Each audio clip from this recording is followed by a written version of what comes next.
और इस्लामाबाद की अदालत की जानिब से बड़ा फैसला सामने आ गया है। 2010 में पेश आए तैयारा हादसे पर एयर ब्लू की तमाम 8 अपीलें खारिज कर दी गई हैं। डिस्ट्रिक्ट एंड सेशन कोर्ट की जानिब से एयरलाइन पर भारी जुर्माना भी आयद कर दिया गया। 2010 के एयर ब्लू तैयारा हादसे पर सिविल दावों से मुताल्लिक बड़ा फैसला सामने आ गया। एडिशनल डिस्ट्रिक्ट एंड सेशन जज डॉक्टर रसूल बख्श ने अपीलों पर तहरीरी फैसला जारी कर दिया। अदालत ने एयर ब्लू की जानिब से दायर की गई तमाम 8 अपीलें मुस्तरद कर दी, जबकि मुतासरीन की अपीलें मंजूर कर ली गईं। गैर जरूरी दरखास्तबाजी और अदालती वक्त ज़ाया करने पर एयर ब्लू पर फी अपील 1 लाख रुपए, मजमूई तौर पर 80 लाख रुपए जुर्माना भी आयद किया गया।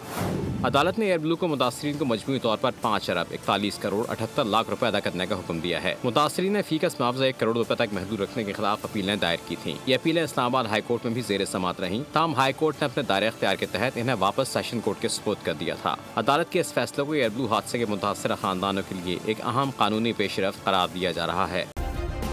सब्सक्राइब करें और बेल दबाएं ताकि कोई खबर रह न जाए।